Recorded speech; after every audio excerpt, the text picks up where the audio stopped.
I don't even think these people are human. Like, I look at Elon Musk and Sam Altman and Peter Thiel, and I'm pretty sure they're hybrid. You know what I mean?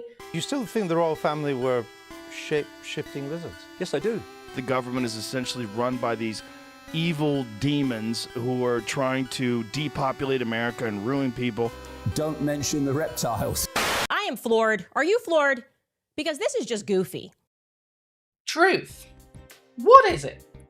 Is truth given to us by scientists, or from the words of a book some Roman priests hastily glued together from a bunch of different guys from West Asia 2,000 years ago?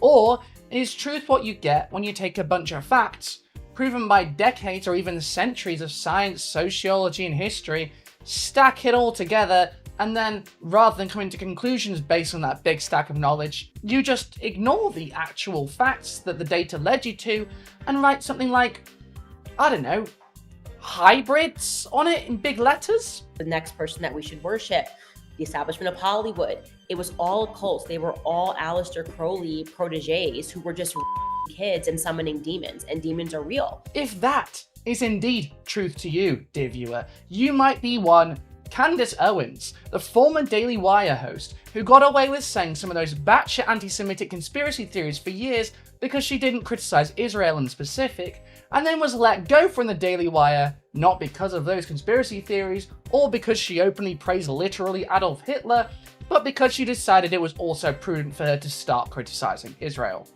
You see, the most important thing to know about Candace Owens as a communicator, and the most dangerous thing about her, is that she is there to act as a bodyguard for the actual people causing all the world's problems.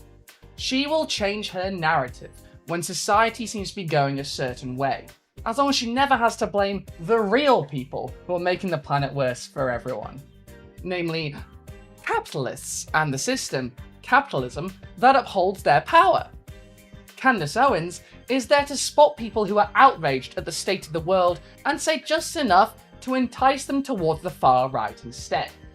Recently, she's been doing very well on social media for being one of the few voices on the right that will openly criticize Israel's horrific actions over the last 2 years. People who might not be on the right, but are rightly outraged about what is happening, watch her for a bit, and some stick around. Those that do will be pulled away from the truth, to a world where capitalism is not at fault, where imperialism is not at fault, but some other vague, unnamed group of people are. Candace Owens, you see, has found the true reason why the world is falling apart. And the people representing this threat are billionaire tech oligarchs like Peter Thiel and Elon Musk. USA! USA! They are, of course, Ah! alien lizard shape-shifting monster hybrids. No, I'm not joking. Leading people into AI, I have always sensed this demonic because I'm telling you, I don't even think these people are human. Like, I look at Elon Musk and Sam Altman and Peter Thiel, and I'm pretty sure they're hybrid. You know what I mean? Like, they just look like an Apple software that I should be able to download at night, you know? Like when my phone's getting an update or something. It's something in the eyes. Like, I don't know. I'm like, I know I'm human, but I don't know if if you bleed, you know? I'm not gonna but I don't know if they bleed all the way. I think a battery would fall out, you know what I mean? And I just get that sense. I've always known it was demonic, and people just get on board because, as we talked about in this book, they are using science and this idea of technology and this idea of transforming society for the better to indoctrinate us into accepting this. And it's wrong and it's backwards, and the main component of all of this is psychology, right? They're able to do it because of psychology, making you think that society has gotten better. So we should just accept that Elon Musk is a genius because, like, all the writers who are obviously indoctrinated into the occult are telling us that this is the next person that we should worship. The establishment of Hollywood, it was all cults. They were all Aleister Crowley proteges who were just kids and summoning demons, and demons are real. So at the same time that they're summoning demons, they are making us all believe that faith is not real. And it allows them to further tether us to their reality and to their God, which is money. Same thing, I look at Sam Altman, I'm like, look, I don't know, but I know. That's not a droid, obviously. I am floored. Are you floored? Because this is just goofy. On the October 25th episode of her podcast, former Daily Wire heavyweight and current terrifyingly popular far-right grifter Candace Owens made the claim that Elon Musk, Tesla CEO and Hitler salute giver, Sam Altman, CEO of OpenAI and that app that's just TikTok for AI slop, and PayPal founder and man who refused to deny that he was the Antichrist, Peter Thiel, that they are all hybrids. Not fully human, with nothing behind the eyes and a dark demonic presence. Now, while I also think these people are demonic and dead behind the eyes, it's for very different reasons than those given by Candace Owens. They're billionaires whose entire lives revolve around making millions suffer and die so they can buy a third private jet. They're not hybrids, they're humans, unfortunately for us all. And we have to come to terms with the fact there are a class of people whose entire purpose on this earth is to grind the working class into a fine paste through endless labour on pitiful wages, while everything they need to live gets more and more expensive, driving them more into destitution. Life would be much easier if they were alien hybrids. At least an opposition to them would be easy to articulate to those who refuse to understand the fundamentals of socialism. But that's the point, isn't it? It's easy. Class consciousness is real, but it's hard to understand for those who've grown up our whole lives without it sometimes. And the knowledge of it is a true threat to the rich and the powerful, and therefore it is dissuaded. The alien hybrid conspiracy theory is easy, and it doesn't hurt the rich and powerful. In fact, it throws those who are their class enemies off their scent.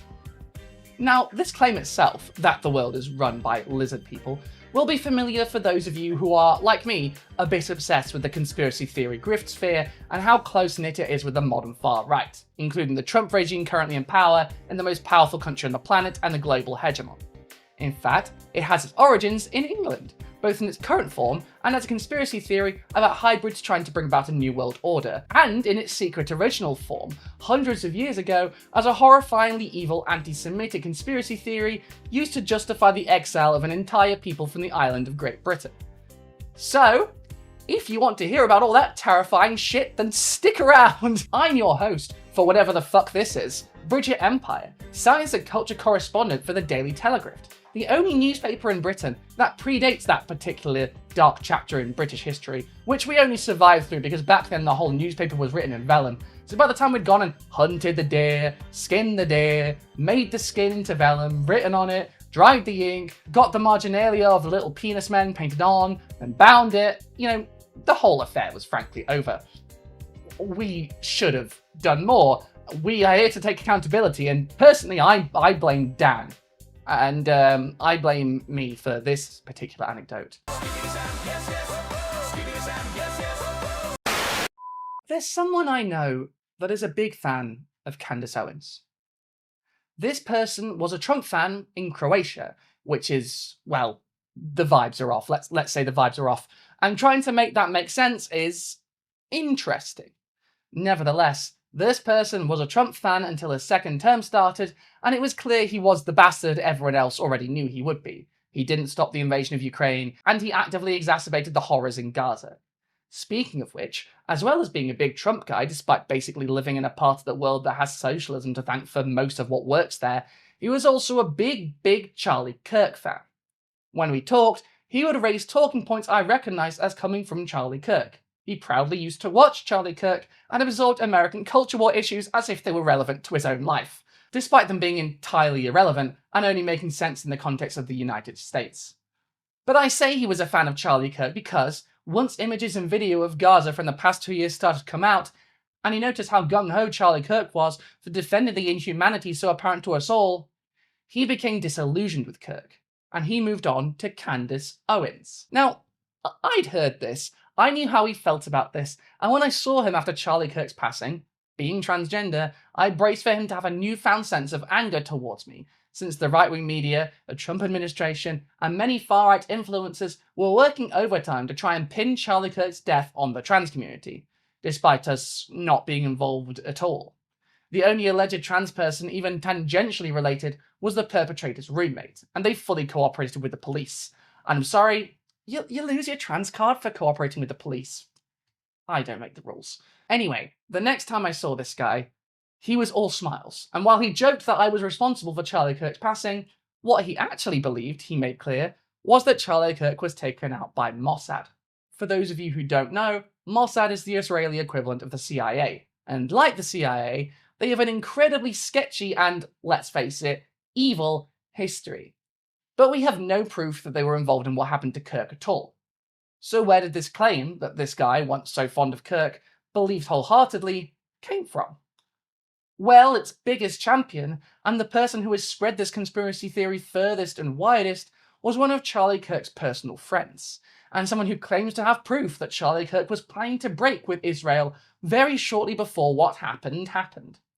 This friend of Kirk's is determined to get to the bottom of what happened, and by that I mean she already believes she has the answer and is determined to find evidence to fit what she already knows in her heart to be true.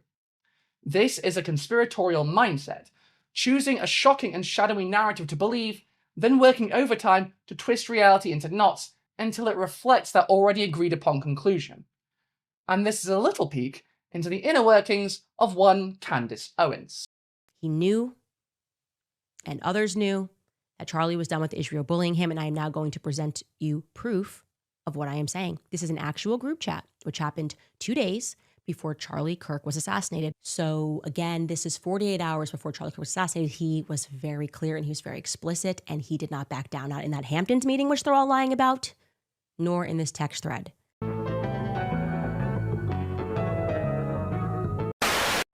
For those of you blessedly unfamiliar with the subject of this video, Candace Owens is a far-right political commentator, conspiracy theorist, and whack-job transvestigator. In part, that's why they're coming after me. It's like the process is supposed to be the battle that I have. They want me to be tired. I'm not. I'm energized. I'm energized by the idea of exposing you little sickos. I really am. Something we'll get into later.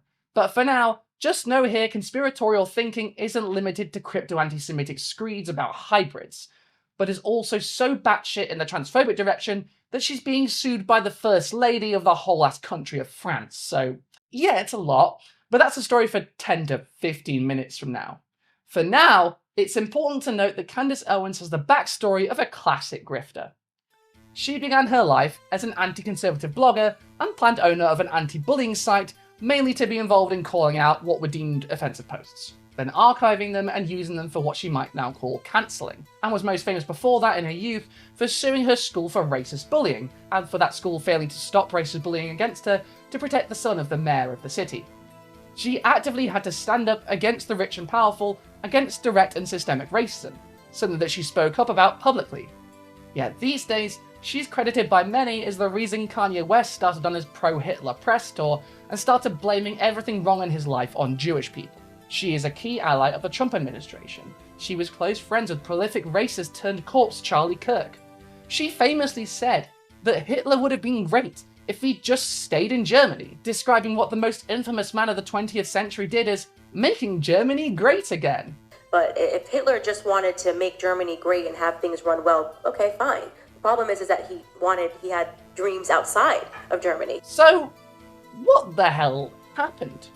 Well, according to Owens herself, she was doxxed by people accusing her of doxing because of her website Social Autopsy and blamed progressives.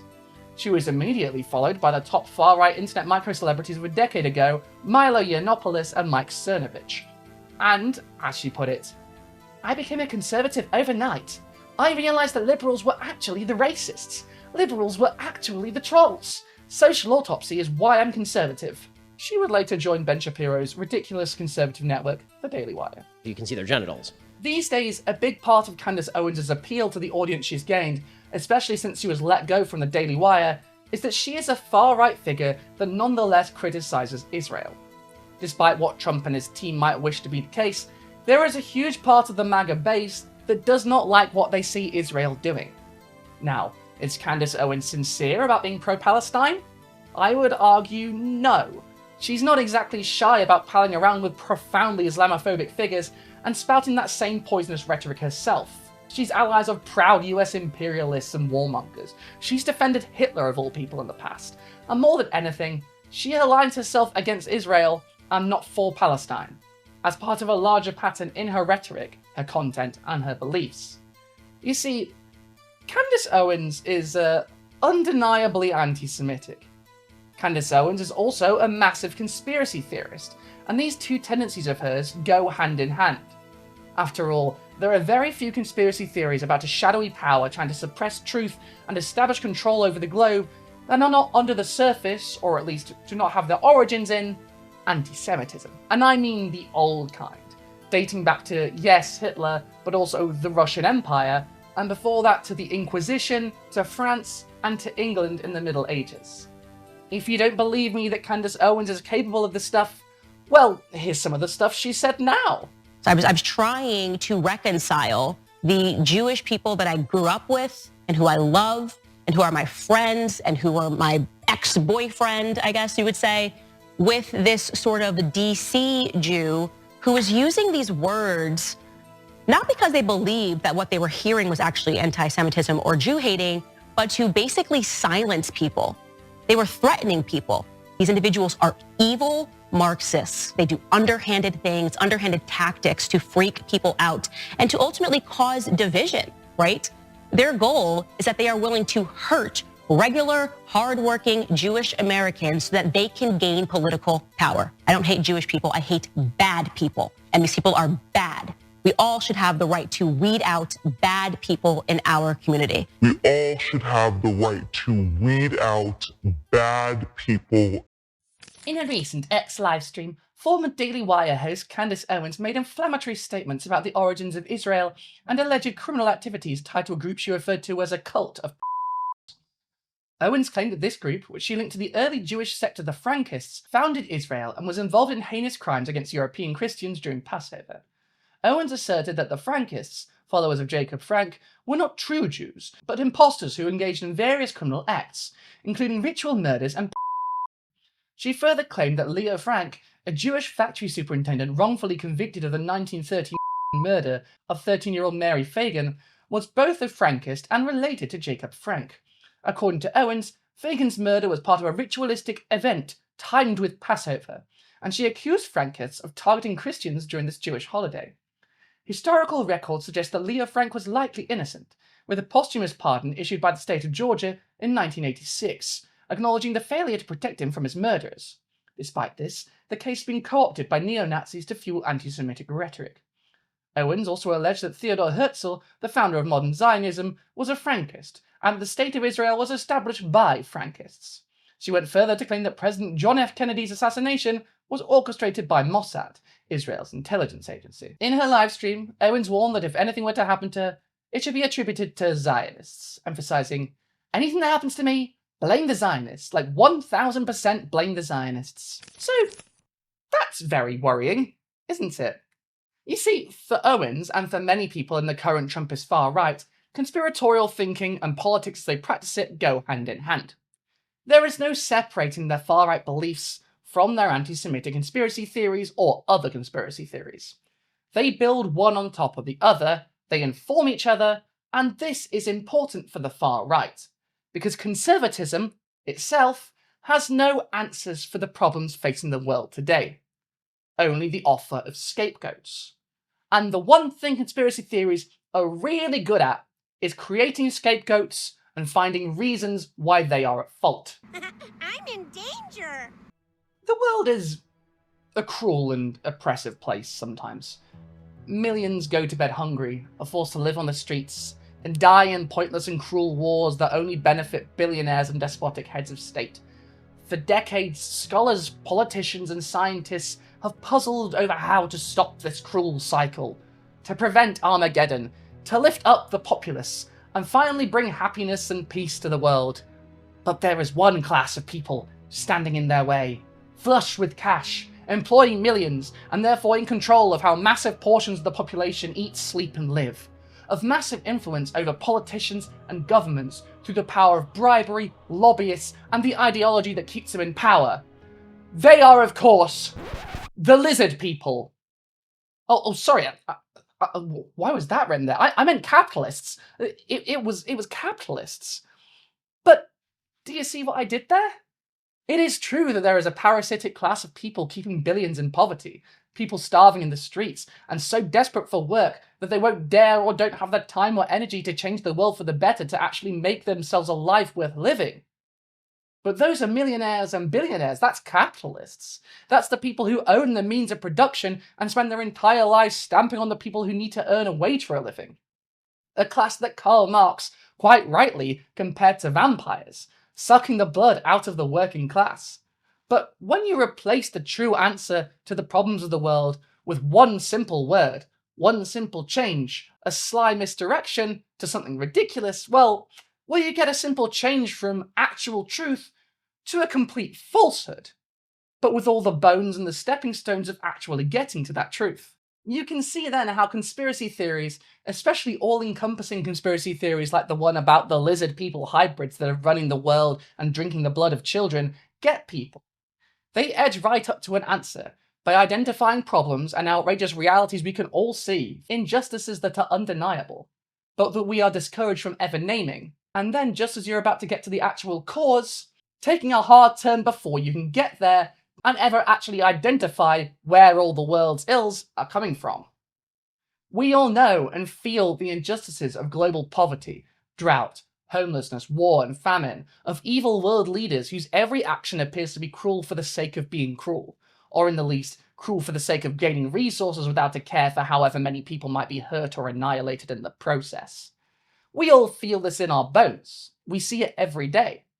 But to name the perpetrators of this as a global network of capitalists pursuing their own interests in tandem to get themselves rich, along with their allies in power who themselves are the same breed of extravagantly wealthy vampires trying to get rich on the backs of the poor, well, that, 1, upsets the people in power, 2, it lays out a roadmap to actually doing something about it, or you might say, what is to be done, and 3, if you're someone talking about this overarching horror, and you would quite like to be, or perhaps already are, one of these rich vampires in bed with the powerful, you probably don't want those problems to be solved. No, you want people to be angry, to know that things are wrong and there is an answer. And you want to completely misdirect them so they don't come for you or those you're in league with. If you are someone like Alex Jones or David Icke or, say, Candace Owens, you don't want people blaming the rich and powerful. You want them blaming lizard people, hybrids, or as one of the most successful people to ever hoodwink people in this way with conspiracy theories did, blame Jewish people, for example. And if you listen to the way that a certain famous Austrian painter talked about Jewish people and communists because he conflated the two into Judeo-Bolshevism, the same way the modern far right is trying to do with Islamo-leftism, or before it, cultural Marxism, you see the structure of the New World Order conspiracy theories we dismissed as only believed by the fringes a couple of decades ago right here. Today, some of the words spouted by the most infamous people in history could also be the words of some of the most powerful people on the planet today, and of their outriders in the media sphere, such as one Candace Owens, who recently made the leap into pointing the finger at the worst tech bros on the planet, the people we all know are actively eroding the remaining democratic elements in the West and plunging the world into fascism while getting filthy rich off the spoils. But she didn't know that they were the problem because of who they actually are, billionaires who pay off government ministers and exploit systems of power to loot entire countries to gain power and mountains of money. No, she accused them of being hybrids, a term you might be familiar with if you know the work of one David Icke. It was in 2000 that I first discovered David Icke's book, The Biggest Secret. You still think the royal family were shape-shifting lizards? Yes, I do. In it, he writes about a global conspiracy, a hidden hand manipulating humanity's destiny through the shadows. Don't mention the reptiles. Using those who seem to be in power. And the goal of these shadow people? Don't mention the reptiles, Dave. Nothing less than an Orwellian global superstate with total control at the hands of an ancient reptilian shape-shifting race.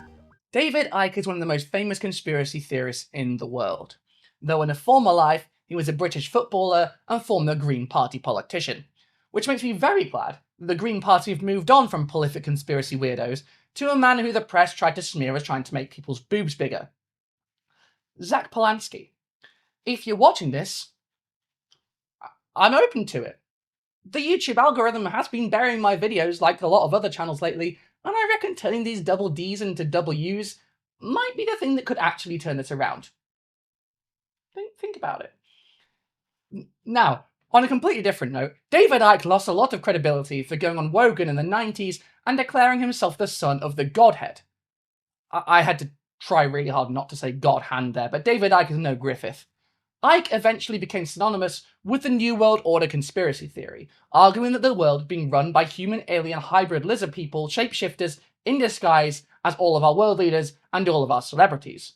Or at least the ones that the people who believe this stuff don't like. 2,000 years ago, had a guy called Jesus sat here and said these same things, you would still be laughing. It's really, really funny that we've not really moved on that much. They're laughing at you. They're not laughing with you. The aliens, who the hybrids rule the world on behalf of, says Icke and those of his ilk, must create a climate of fear so that they can feed on the common people, feed on their negative energy. Or at least that's what they were saying more recently. They have explicitly before said that they feed on blood. And we'll get to the implications of that one. But either way, it's similar rhetoric. Because in these conspiracy theories, the people controlling the world are always feeding on something, some sort of bodily fluid, some negative energy, some adrenochrome if you're a QAnon supporter. Or if you're, well, an Austrian painter, or one of the 1,000 years worth of anti-Semites in Europe that the particular Austrian painter built on, or David Icke before he changed his tune on quite what he was saying. Well, trigger warning, but these conspiracy theories rhyme. The structures are the same, and they all go back as far as our history can tell, and as all awful things do, they can all be traced back to England. You're welcome. Specifically England in the Middle Ages, and the deadly evil myth we know of today as the Blood Libel. And this is no exaggeration. David Icke has gone out of his way to rehabilitate the image at the Protocols of the Elders of Zion, a forgery straight out of Tsarist Russia and one of the foundational texts of anti-Semitic hate that invents a Jewish plot for world domination. He is more than dabbled in denial. He also, like Owens himself, uses anti-Semitic tropes and dog whistles and demonizes common anti-Semitic boogeymen to justify his beliefs, such as the Rothschilds, George Soros, and the Frankists, which you might recognize from the rant I read from Owens earlier. Now, Icke obviously claims he's not anti-Semitic, and that he truly believes he's talking about lizard people. And for what it's worth, in John Ronson's book, Them Adventures with Extremists, Ronson is convinced he is telling the truth after spending time with him as a journalist to truly uncover why he thinks like he does. But, frankly, I don't believe him. I think if you were truly not anti-Semitic, then why are you sympathetic to denial? Why are you hyping up the Protocols of the Elders of Zion? Why are you telling stories about a global conspiracy theory of a powerful global elite secretly feeding on unsuspecting people's blood to take over the world? Sorry, negative energy to take over the world. And so, it is with deep regret that I'm going to have to talk about the Blood Libel. Because without talking about the Blood Libel, we're missing the DNA of where this whole horrifying narrative takes its cues from, which ultimately leads to Candace Owens repeating the censored version of it on her show. In 1144, a 12-year-old skinner's apprentice named William, a younger son in a clerical dynasty of some local note, was lured from his residence in Norwich and murdered by person or persons unknown. William's uncle, a married English priest named Godwin Sturt, accused the small, recently established Jewish community of Norwich of the murder. But little seems to have come from this initial accusation. William's body was buried in the churchyard of Norwich Cathedral Priory. There it lay largely ignored until 1149, when the claim of Jewish culpability for William's murder was revived by William Turb, the newly elected cathedral prior, who used the charge to defend a local Norwich knight against allegations that he had murdered Dulasal Eleazar, the leader of the Norwich Jewish community, to whom he owed large sums of money. A year later, a newly arrived monk at the priory, named Thomas of Monmouth, took it as his life's mission to vindicate William not only as a victim of Jewish malice, but as a martyr and saint whose body and relics were a precious gift to Norwich Cathedral Priory. Thomas began composing his Life and Passion of William of Norwich in 1150. By the time he completed it after 1170, the claim that Jews kidnapped and murdered Christian children in a ritualized demonstration of anti-Christian animus had already been repeated in Gloucester in 1168 and on the continent, where it led in Blois, by 1171, to the execution by fire of more than 30 Jewish men, women, and children. 10 years later, This blood libel was employed by King Philip II to justify the expulsion of all Jewish communities from the Ile-de-France, and from there, the libel spread to the rest of Europe and on to Russia and the Middle East. The origins of what we know now as the blood libel, centrally the claim that Jewish communities allow Christian children to use their blood for religious or medicinal purposes, such as the common horrifying lie in anti-Semitic circles that it was used to make matzah for Passover, is messy, like any conspiracy theory, but particularly coming out of the Middle Ages, where record keeping is not as common as it is today. As Emily Rose puts it in The Murder of William of Norwich, The Origins of the Blood Libel in Medieval Europe, the exact origin point remains somewhat unclear.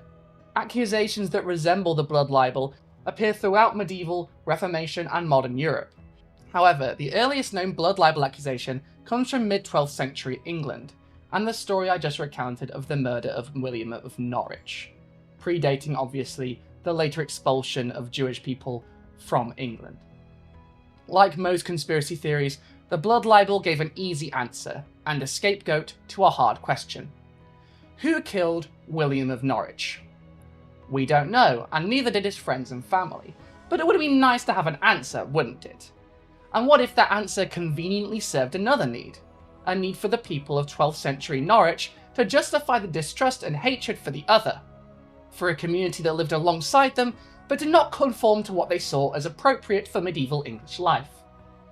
They didn't believe in Jesus, they had different holidays, they sometimes spoke differently. Wouldn't it be convenient if their bigotry could be given justification? Instead of trying to figure out what had caused the death of their community member, to find real answers, they were diverted, as was much of medieval Europe, into ignoring the problems right in front of them, and to blame the other for their woes. An other, they were told, that was conspiring to capture their children and take their blood as tribute to their religion. A religion that seemed scary and unchristian. 900 years later, and the same elements appear in many of these grand conspiracy theories. A group of Jewish-affiliated people, or people coded with anti-Semitic stereotypes, conspiring to control the children of the Christian masses, intent on draining them of their precious bodily fluids. When usually this dangerous demonization, which has led to horrifying tragedies and mass graves, serves as a distraction from the real problems that people who buy into this nonsense face. Poverty, homelessness, lack of food and water, expensive daily necessities. Not to sound too much like I swallowed a Karl Marx book here, but the history of the world is the history of class struggle. And when class tensions and the contradictions associated with them heighten, there will always be those who try to divert the energy of those that challenge power away from those who wield it towards those who share material interests with those on the bottom, but are different enough that those on the top can sow seeds of doubt and convince their natural class enemies that they are aligned against a common foe. A foe that has in actuality done nothing, but is a very convenient target. So, yeah, hybrids aren't real. That's that. I mean, I could go through how aliens don't exist as far as we know or whatever, but I think you understand that they aren't real, and that invoking this wacko conspiracy theory is extremely worrying.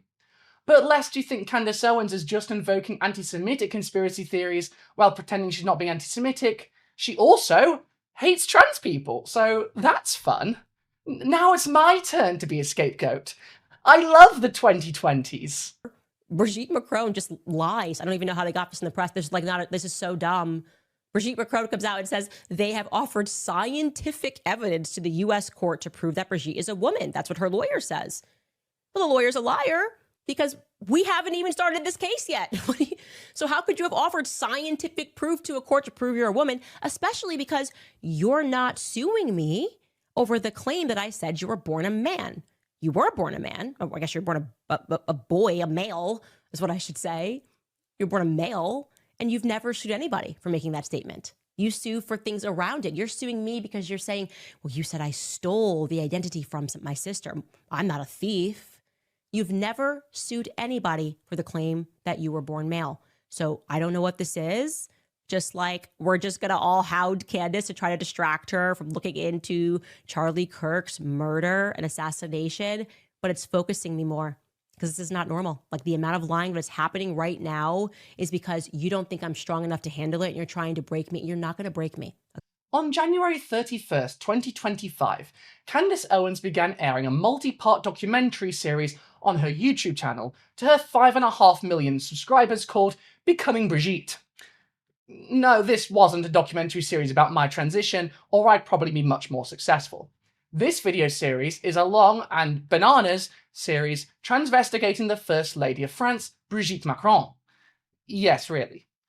You are officially a very goofy man, Brigitte. But I gotta give it to you, you've definitely got balls. Okay, I'm gonna have to explain what transvestigating is, aren't I? Well, transvestigation is, in the words of Julia Serrano, the practice of scrutinizing people's appearances for supposed telltale signs that they are transgender.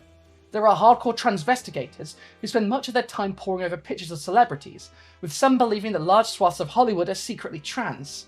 Several articles and YouTube videos have chronicled online communities that are dedicated to this endeavour.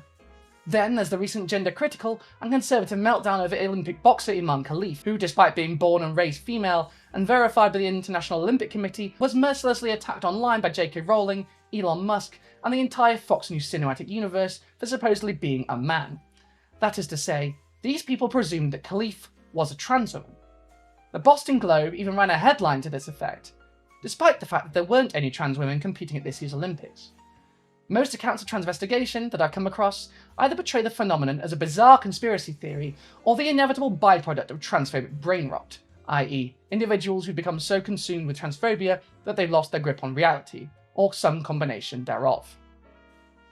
The long and short of it is, Candace Owens has decided that Brigitte Macron, wife of President of France and man whose thoughts are too complex for journalists to understand, Emmanuel Macron, is transgender, or as she would put it, a man. This isn't an original idea of hers and has its origins in France, weirdly enough, with the claim that Brigitte Macron is actually her brother, despite her brother being alive and Brigitte having given birth to children who are now giving press releases and having articles written about them and suing people saying, I am born, my mother is my mother, I am real. Her pregnancy is documented, her children are documented and alive.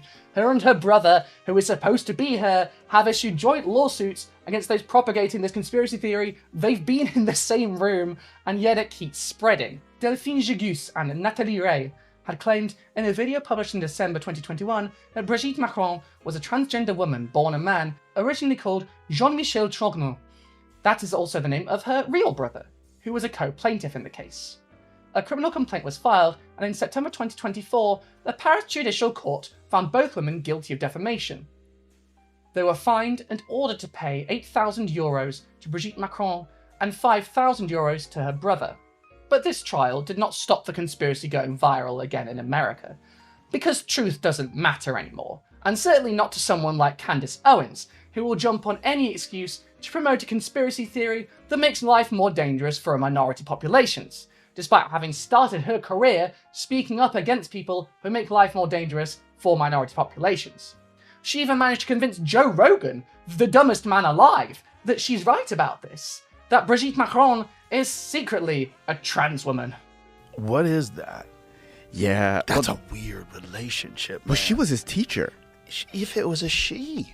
Oh, yeah, there's a whole, There's a whole, thing. Bro, Candace Owens did, 5 hours on it. That's a little bit crazy. But yeah, she's the wrong dog to go after you. Right. But the fucking Brigitte Macron one is the craziest. Because I think she's right. Obviously, I don't know. But at the end of the day, the first thing you have to say is, what kind of a 40-year-old dates a 14-year-old? Right. That's crazy. Well, that's the thing. Even if it's a woman and a man. Macron's married to a man. A man who bitch slapped him in a private jet. Oh, my God. Really? Dude, his whole life he's been abused by that guy. Face palm in his face. I want to know, take a fucking test. It's not hard. If I was her, I would say, listen, you motherfuckers, okay? Mm-hmm. Let's take a chromosome test. And it probably helped Candace Owens that the Paris Court of Appeals overturned the convictions of the women in that original case, though it wasn't overturned because Brigitte is in fact a trans woman, as was disproved in the original case, but because their attorney argued the allegations that Brigitte was a trans woman were not defamation, because they were made in good faith and are protected speech. And while I do wish we were in a place where calling someone trans doesn't count as defamation, because being trans is no longer considered a bad thing, come on. That's how they meant it. I think we all know these people didn't call Brigitte Macron transgender as a compliment. And Brigitte Macron's brother, the person who Candace Owens thinks is Brigitte Macron, Jean-Michel Chogno, is appealing this ruling too. What does Candace Owens say to this though? Well, she says that this lawsuit is littered with factual inaccuracies and part of an obvious and desperate public relations strategy to smear my character. As a result, the Macrons are planning to present scientific evidence that Brigitte Macron is a cisgender woman to court in the United States to finally make Candace Owens shut the fuck up. I highly doubt it will work, because conspiracy theories do not respond to new evidence by dismantling themselves. They instead incorporate it into the conspiracy. If anything, it'll make people who believe this nonsense believe it harder, that Brigitte Macron is trying to sweep it all under the rug, that Candace Owens just got too close to the truth. Transvestigation once again ties into global conspiracy theories though. It's not just related to Brigitte Macron. If you involve yourself in any way in the transvestigation community, you can see that these people think every famous person is secretly trans, and the only non-trans people are themselves, the poster, and you, the girl reading this. In this way, it harkens once again back to lizard people. Everyone on TV and in charge of the decisions where you live is secretly part of a cabal of trans people, constantly swapping genders and presumably stealing your natal hormones to do it. You might call them precious bodily fluids. They even transvestigated J.K. Rowling. In fact, they do that one quite often. Perhaps, like some of us in the trans community, they think that she doth protest too much. Candace Owens' series got so much publicity, however, and it offended the Macrons so much that the Macrons are suing Candace Owens over this. In fact, at some point, Macron personally got Donald Trump to call Candace Owens on the phone and tell her to stop telling the world that his wife is secretly transgender. She did not stop. Despite the central claim of her video series being that Brigitte Macron is Jean-Michel Chogno, who exists, had been seen in the same room as his sister, lives in Amiens, went to the Macron's presidential inaugurations, is on record as being there, photographed being there. Once again, we get to how Candace Owens uses conspiracy theories to push people close to something actually true, and then swerves in a wild direction to prevent people from reaching the truth. Truth that might actually cause problems for the powerful. Because there is a problem with the relationship between Emmanuel Macron and his wife Brigitte. But it's not that Brigitte is secretly trans. It's not that Macron is secretly gay and trying to hide it from the French electorate. It's that Brigitte Macron almost certainly started dating her now husband when he was underage, and as his teacher. You could plausibly make a case that she groomed him. But do you know who the USA associates with grooming? Not straight cis women, but trans women. So, if Emmanuel Macron was indeed groomed to Candace Owens, it makes sense to try and twist the truth to make this proof of what the American far right are desperate for people to believe. That trans people are dangerous. That the real groomers are not cis straight adults like Brigitte Macron, but trans people, like who they want you to believe Brigitte Macron is. The fucked up thing is, Candace Owens is wrong in a way that is just frustrating, because people listening to her could have genuinely gotten to the right answer if she hadn't flown them into conspiracy land. The world at large is not in danger because of trans people disguising themselves as world leaders and trapping poor future presidents of France.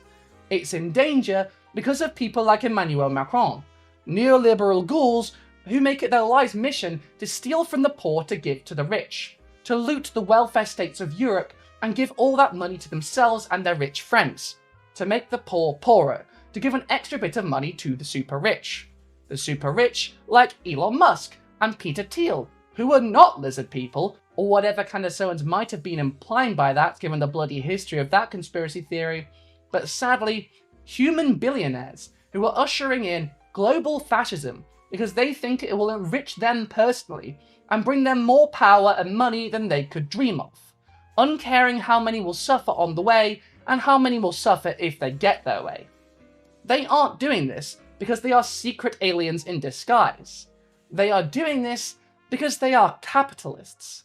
The reason they exist, in terms of their class position, is to exploit the working class. Candace Owens is smart to use conspiracy theories to communicate because it's an extremely useful tool for the far right. It declaws people that could potentially have been turned into leftists. People who could have been convinced something is wrong with the way the world is structured. Because there is something wrong. And yet their energy is redirected from fighting for a better world to anti-Semitism or transphobia. And I find this particularly poisonous in regards to the way Candace Owens pretends to care about Palestine too. Her side is enabling what is happening there. She is in contact with Trump. She was friends with Charlie Kirk.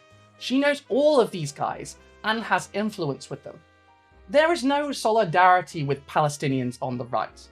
Not even any solutions as far as the situation is concerned. The right just want to take the energy and momentum and redirect it into keeping their fascist friends in power and making the rich and themselves richer. They don't care if this continues forever, no matter what they say.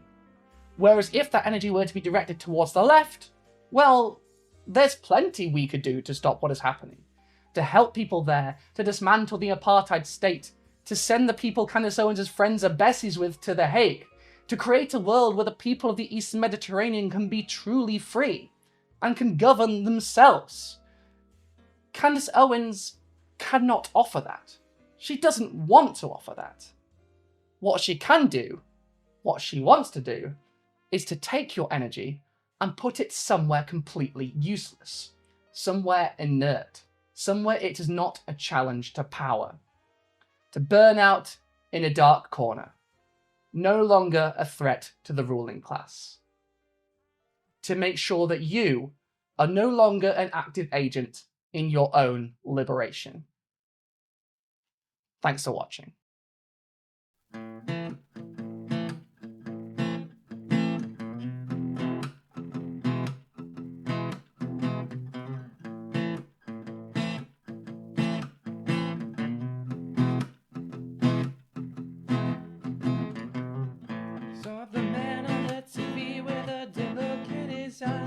All the words that he said, they were obviously lies.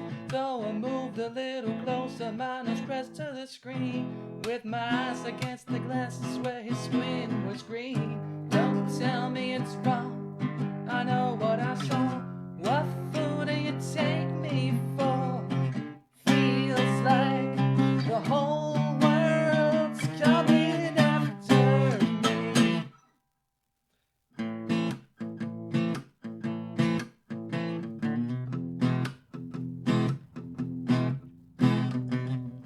Saw the president's wife walking by the UN.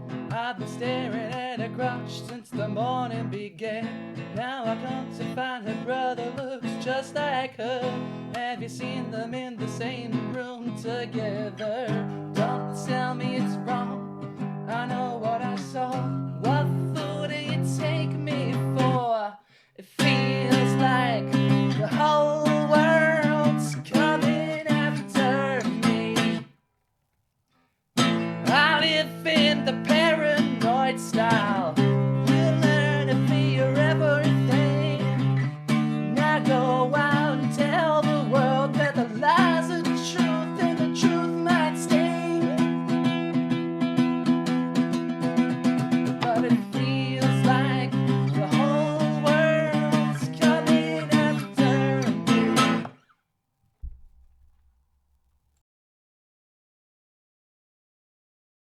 Hey, thank you for watching this video all the way to the end.